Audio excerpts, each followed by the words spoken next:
नमस्कार किसान भाइयों। आज आप सभी का हमारे YouTube channel Rahul social worker में स्वागत है। आज हमारे साथ मौजूद हैं कृषि विशेषज्ञ टीएन राय जी, जो कि आपको खेती किसानी के बारे में बताएंगे और इनका कम से कम 10 से 12 या 15 सालों तक का अनुभव रहा है। तो उस अनुभव का आप लोग लाभ उठाइए और जो भी कृषि चीजें हैं उनके बारे में अच्छे से डिटेल से बताएंगे डॉक्टर साहब। तो आइए शुरू करते हैं। सबसे पहले डॉक्टर साहब का परिचय लेते हैं। तो डॉक्टर साहब थोड़ा अपने किसान भाइयों को अपना परिचय दीजिएगा। प्रिय किसान भाइयों, मैं कृषि विज्ञान केंद्र हरदोई द्वितीय से डॉक्टर त्रिलोकनाथ राय मृदा एवं सस्य विशेषज्ञ के रूप में कार्यरत हूं, जो कि 2021 अक्टूबर में यहां पर अभी मैंने अपने कार्यभार को ग्रहण किया है। ये कृषि विज्ञान केंद्र 2018 से आपके जनपद में काम कर रहा है और हमारे माध्यम से किसानों के बीच में परीक्षण, प्रदर्शन, प्रशिक्षण एवं मेले में किसानों को ले जाना, ये सब कार्य हमारे यहाँ से चल रहे हैं और स्पेशल स्वच्छता अभियान हम लोग भी किसानों के बीच में चला रहे हैं। धन्यवाद जी। तो डॉक्टर साहब शुरू करते हैं, एक एक चीजों के बारे में डिटेल से हम लोग चर्चा करेंगे। तो आइए शुरू करते हैं। तो डॉक्टर साहब ये क्या चीज है, थोड़ा किसान भाइयों को बताइएगा। किसान भाइयों, पहले हम आपको कृषि में जो उपयोगी यंत्र हैं उनकी जानकारी उपलब्ध कराएंगे। सबसे पहले, चूंकि हमारी मिट्टी ऊसर से प्रभावित है, जैतपुर बराही फार्म पहले ऊसर सुधार प्रक्षेत्र के नाम से भी जाना जाता था। ये जमीन हमको 2018 में मिली है। 18 हेक्टेयर जमीन है। 2018 और 18 हेक्टेयर जमीन हमको मिली है जो लवण एवं क्षार से प्रभावित है। इस मिट्टी की खासियत ये है कि 2 फीट के नीचे इसमें कंकड़ की मोटी परत पाई जाती है, जो आसानी से नहीं टूटती है। किसान भाइयों, हम उसको कल्टीवेटर और रोटावेटर से तोड़ना चाहें तो मुश्किल होता है। उसके लिए हमारे जो यंत्र होते हैं उसमें हम गहरी जुताई करते हैं, जैसे तवेदार हैरो से। तो ये आपके सामने तवेदार हैरो है, जिसमें डिस्क बने हुए हैं। आप देख रहे हैं कि कुल 14 डिस्क हैं। ये डिस्क पावरफुल 55 हार्स पावर से 60 हार्स पावर ट्रैक्टर से चलता है और मिट्टी की कड़ी परत को तोड़ देता है। पहले तो हम चीजल प्लाऊ से एक बार जुताई करके 4-5 बार हैरो से जब जुताई करते हैं तो हमारा खेत तैयार हो जाता है किसी भी फसल की बुआई के लिए। ये आपका जो डिस्क हैरो है, इससे इसकी जरूरत हम जब गन्ने की बुआई करते हैं तो बिना इसके जुताई किए गन्ने का उत्पादन हमको सही ढंग से नहीं प्राप्त होता है। धन्यवाद। किसान भाइयों, इसको आप देख रहे हैं, ये जब हमारा खेत बुआई की योग्य तैयार हो जाता है तो ये सीड ड्रिल है। इसको हम ट्रैक्टर में लगा देते हैं और इसमें आप देख रहे हैं 2 बॉक्स बने हुए हैं। एक बॉक्स आगे है और एक बॉक्स पीछे है। इस आगे वाले बॉक्स में सीड ड्रिल के हम लोग खाद को डालते हैं, डाई को। डीएपी हो गई, सिंगल सुपर फास्फेट हो गया, ये खाने बने हुए हैं पूरे। इस सीड ड्रिल में डालते हैं और ट्रैक्टर के माध्यम से ये मशीन चलती है। इस पाइप के माध्यम से खाद नीचे गिरती है, पीछे वाले से बीज नीचे गिरता है। यदि हमको गेहूं की बुआई करना है तो हम प्रति हेक्टेयर 125 किलोग्राम डीएपी डाई डाल देते हैं इसमें, और 125 किलोग्राम ही हम गेहूं के बीज को डाल देते हैं। अब हमारी ऋतु गेहूं की बुआई की आने वाली है, तो आप जब सीड ड्रिल से बुआई करते हैं तो इससे हमको फायदा ये है कि हमारी फसल आज एकदम लाइन से बहुत अच्छी दिखती है, पहला। दूसरा, हमारा पानी कम लगता है। जितने भी उर्वरक हम देते हैं, जैसे सबसे महंगा आपका डीएपी है। डाई जब हम खेत में डालते हैं तो डाई हमारी 1 किलो डाई लगभग 20-25 रुपए की पड़ती है। उसको हम करते क्या है, अपने खेत में जब बिखेर देते हैं तो गेहूं की जड़ें उसको ले नहीं पाती हैं, और जब ये खाद ठीक बीज के 1.5-2 सेंटीमीटर नीचे गिरता है तो गेहूं की जैसे ही जड़ निकलती है वो खाद के संपर्क में आती है और उसके बाद भोजन अच्छे से लेती है, फास्फोरस। उसी के जब फास्फोरस अच्छे से मिलता है तो जड़ का विकास होता है। सारे पोषक तत्व nitrogen, phosphorus, potash, calcium, magnesium, sulphur, copper, zinc, manganese, iron की जो उपयोग दक्षता होती है, यदि हम सीड ड्रिल से बुआई करते हैं तो बहुत अच्छा रहता है। उसी की तरह पानी भी कम लगता है, पानी की भी उपयोग दक्षता बढ़ जाती है। लाइन से लाइन में जब बुआई पूरब से पश्चिम करते हैं तो जब हमारा मार्च अप्रैल में हवा तूफान अच्छी चलती है तो गेहूं की लॉजिंग की डर रहता है, लेकिन जब वो लाइन से बोया जाता है तो हवाएं उसी लाइन के बीच से निकल जाती हैं। हमारा गेहूं बराबर खड़ा रहता है, चाहे गेहूं की फसल हो, चाहे सरसों की फसल हो। जो भी फसलें हमारे रबी ऋतु की हैं वो गिरने नहीं पाती हैं, लाइन से बोते हैं। तो ये आपके सामने किसान भाइयों सीड ड्रिल है, इससे आप बुआई करके अधिक लाभ प्राप्त कर सकते हैं। धन्यवाद। तो डॉक्टर साहब बड़ा अच्छा लगा आपसे बात करके, सीड ड्रिल के बारे में आपने बताया। तो कहने का मतलब ये है, अगर इस चीज से हम बुआई करते हैं तो लागत में कमी आती है और जो भी फसल है लाइन टू लाइन बोने से सिस्टमेटिक तरीके से उसका पैदावार होता है और लागत में कमी आती है। इसके अलावा अगर इससे हम बुआई करते हैं तो बीज दर हमारा कम लगता है छिटकवा की तुलना में। जी हाँ डॉक्टर साहब, बहुत अच्छा लगा। और किसान भाइयों आगे बढ़ते हैं, और भी हमारे पास कृषि यंत्र हैं तो एक एक करके पूरा हम लोग चर्चा करेंगे। तो ठीक है डॉक्टर साहब, चलते हैं। ये कृषि यंत्र हमारे पास रोटावेटर उपलब्ध है। तो हमारे बहुत सारे किसान भाई रोटावेटर से भी खेत की जुताई करते हैं, लेकिन उनको हो सकता है रोटावेटर के बारे में अच्छे से जानकारी ना हो, इसके क्या लाभ हैं या इसका क्या उपयोग है। तो डॉक्टर साहब हमारे किसान भाइयों को इसके बारे में थोड़ा बताइएगा। प्रिय किसान भाइयों, आप इस यंत्र को देख रहे हैं, ये रोटावेटर है। इससे हम सिर्फ खेत की तैयारी करते हैं, लेकिन हमारे किसान के बीच में गलत भ्रांतियां हैं। किसान इससे बुआई भी करते हैं। किसान भाइयों, हमारा आपसे अनुरोध है, कभी भी रोटावेटर से खेत की बुआई, बीजों की बुआई करने के बाद उसको न मिलाएं। आप सिर्फ इससे खेत की तैयारी करें।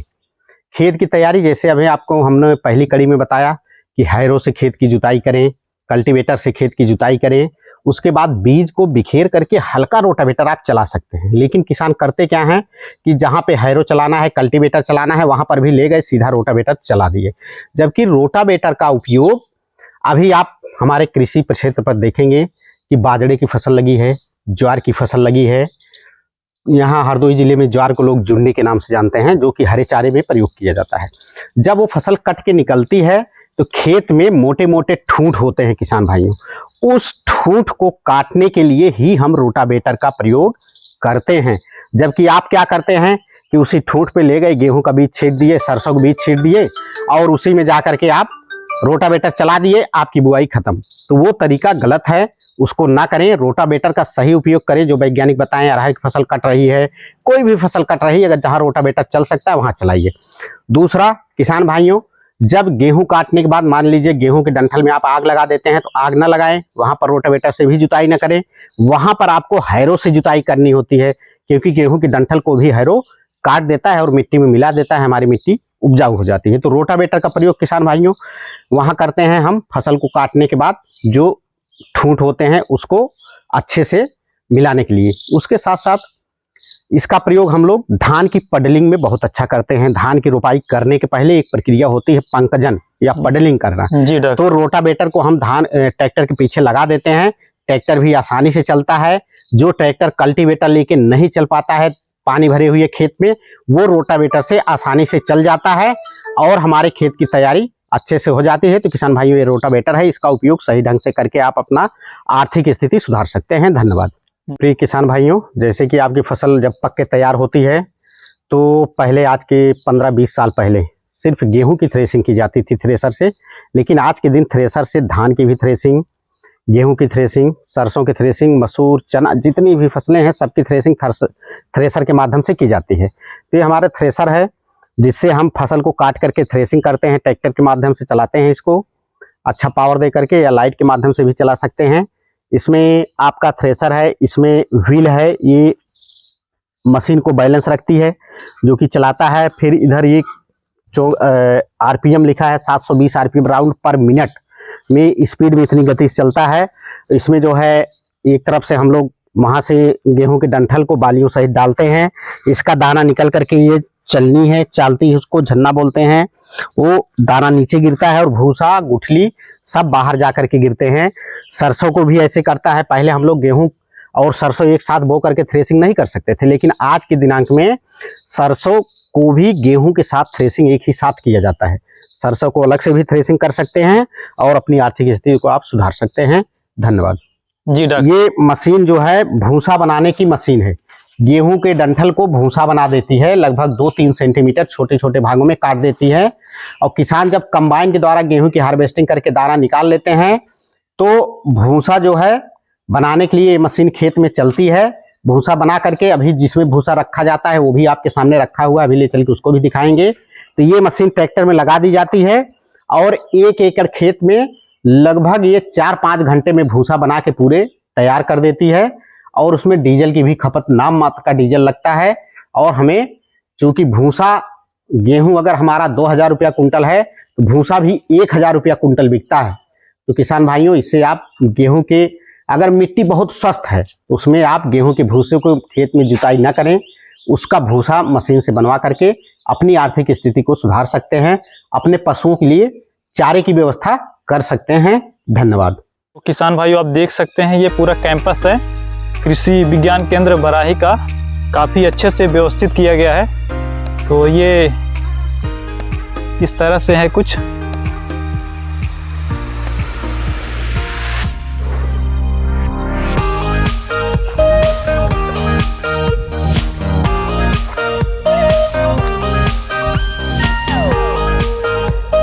किसान भाइयों, हम लोग जैसे खेत की तैयारी के बारे में अभी आपको एक यंत्र की चर्चा सिर्फ किए थे, हैरो। तो जहां पर आपके खेत में दूब घास होती है ज़्यादा या खरपतवार होते हैं, वहां पर कल्टीवेटर से भी जुताई करते हैं हम लोग। और समानता जो हमने बताया कि बुआई करने के बाद खेत में बीज को मिलाना रोटावेटर से, वो गलत तरीका है। तो वहां पर आप हैरो से जुताई करें, रोटावेटर से फिर एक बार जुताई करके बीज को अगर बिखेर के बोना है तो बो करके कल्टीवेटर से बीज को आप मिलाएं। जैसे सरसों का बीज है तो ज़्यादा गहरा जुताई नहीं करनी होती है कल्टीवेटर से, सिर्फ 2 सेंटीमीटर गहरा बीज जाता है। गेहूं की बुआई कर रहे हैं तो 5 सेंटीमीटर गहरी बुआई की जाती है। मटर की बुआई 6 सेंटीमीटर गहरा, चने की बुआई 6 सेंटीमीटर गहराई पर की जाती है। उसी के साथ साथ मक्का बो रहे हैं तो 7 सेंटीमीटर की गहराई पर उसकी बुआई की जाती है। बाजरा है 2 सेंटीमीटर की गहराई पर। तो उससे कल्टीवेटर से आप अच्छे से एक गहराई पर जुताई करके बुआई करके मिला सकते हैं बीज को खेत में, और खेत की तैयारी भी आप कल्टीवेटर से कर सकते हैं। कृषि यंत्र है जिसमें भूसा रखा जाता है, तो डॉक्टर साहब इसको भी अच्छे से बताएंगे। डॉक्टर साहब बताइएगा इसके बारे में थोड़ा। किसान भाइयों, जैसा कृषि विज्ञान केंद्र हरदोई द्वितीय के माध्यम से डॉक्टर त्रिलोकनाथ राय मैं आपको कृषि यंत्रों के बारे में जानकारी दे रहा हूं, उसी कड़ी में किसान भाइयों आपको भूसा बनाने की मशीन के बारे में भी उधर दिखाया गया था। जब भूसा हमारे खेत में ट्रैक्टर और मशीन के द्वारा बनाया जाता है तो छोटा छोटा भूसा बन करके निकलता है, और इस एक ट्रैक्टर की ट्रॉली की तरह बना हुआ यंत्र है, इसी के अंदर सारे भूसे भरते रहते हैं। इसमें लगभग 10 कुंटल के करीब भूसा भर जाता है, और उसको भरने के बाद हम ला करके अपने एक थ्रेसिंग फ्लोर पे या जहां पर भूसे को स्टोर करते हैं वहां ला करके मशीन से, प्रेशर मशीन के माध्यम से लगी हुई है, इसमें गिरा देते हैं। और उसमें जो हमारी लागत ये होती है कि हम भूसा मान लीजिए अपने फार्म पे वहीं गेहूं काटे वहीं भूसा बना दिए थ्रेसर के द्वारा, तो ढुलाई करके हमको लाना होता है, जो उसमें लेबर कास्ट ज्यादा लगती है। इसमें हमारा क्या हुआ, भूसा सीधा खेत में बन गया और मशीन के द्वारा आया और ले जा करके हम कहीं भी रख दिए, तो हमारी जो लागत मजदूरों की होती है वो बचत हो जाती है। जी डॉक्टर साहब। किसान भाइयों, जैसा ये आपके सामने एक पंखा दिख रहा है, ठीक है, इसको विनोइंग कहते हैं, विनोइंग मशीन या ओसाई करने की मशीन। किसान भाइयों, हमारी फसलें जब कट करके आती हैं खेत में, चाहे हम कंबाइन से कटवाएं या हाथ से काट करके थ्रेसिंग करें, तो जो दाना हमारा निकलता है उसमें भी कुछ कूड़ा करकट होता है। उसको हम इस मशीन को लाइट के माध्यम से चलाते हैं, मोटर यहाँ बैठा देते हैं, बिजली से ये पंखा बहुत अच्छी स्पीड में चलता है, और एक मजदूर सिर्फ लगता है, वो लगभग 1 एकड़ के धान हो, गेहूं हो, मसूर हो, चना हो, उसको 4 घंटे के अंदर ओसाई करके बिल्कुल दाने को साफ कर देता है। जब आप बीज बनाते हैं, मान लीजिए आपने धान को काटा, गेहूं थ्रेसिंग के बाद सरसों मटर मसूर स्टोर में रख दिए, उस समय आप साफ सफाई नहीं कर सके। जब आपको बीज बिक्री करना हुआ, रीत में फसल को बीज को निकाले बाहर, तो इससे ओसाई करके अच्छे बीज को हम पैक करते हैं उसमें। धन्यवाद।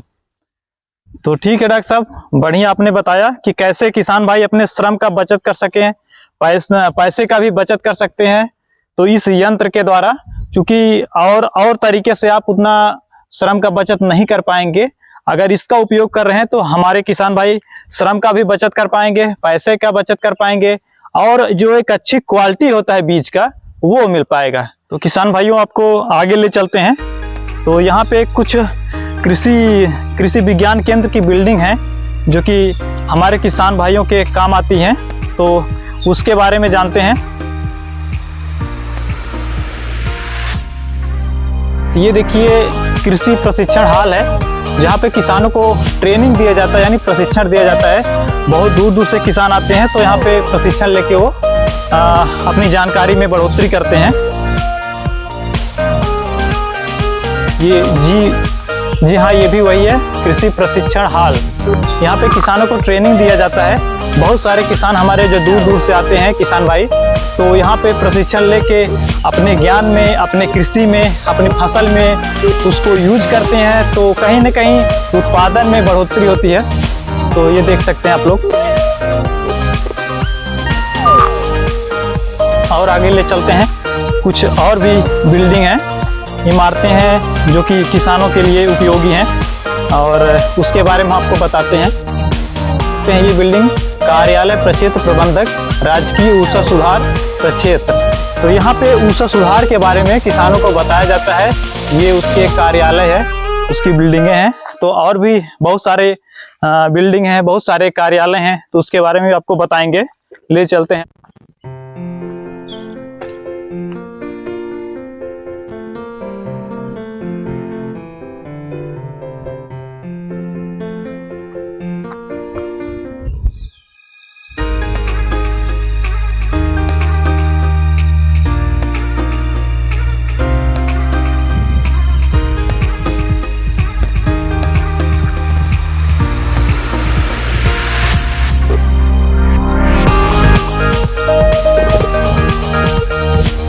यहाँ पे आप देख सकते हैं, ये कृषि प्रसार बिल्डिंग या कृषि प्रसार भवन बराही का ये कैंपस है और यहाँ पे ये स्टोर रूम है।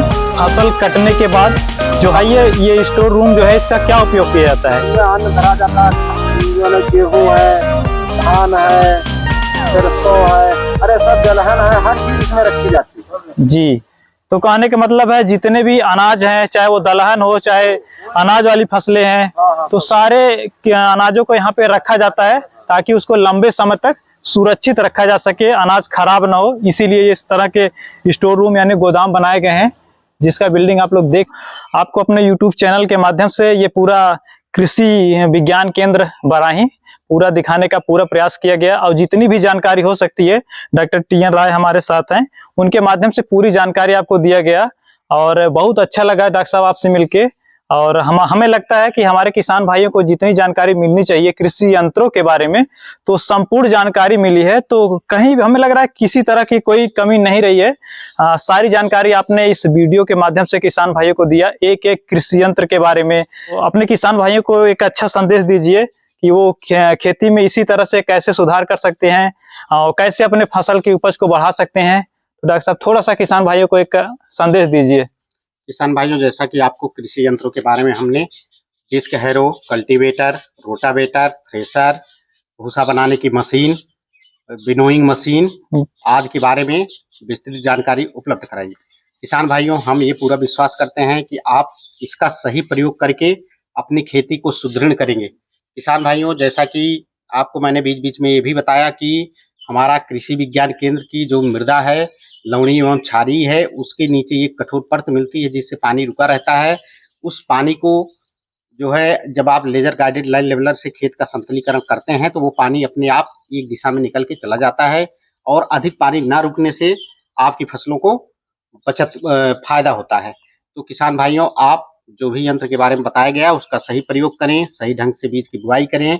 सीड ड्रिल से आप एक उचित गहराई पर बुआई करके अधिक लाभ ले सकते हैं। मैं यही उम्मीद करता हूं। इसी के साथ धन्यवाद। जी डॉक्टर साहब, बहुत ही अच्छा लगा, बड़ा अच्छा जानकारी आपने दिया।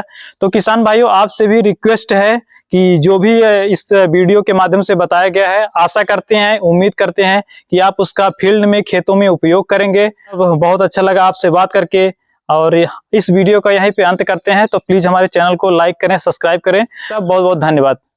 धन्यवाद।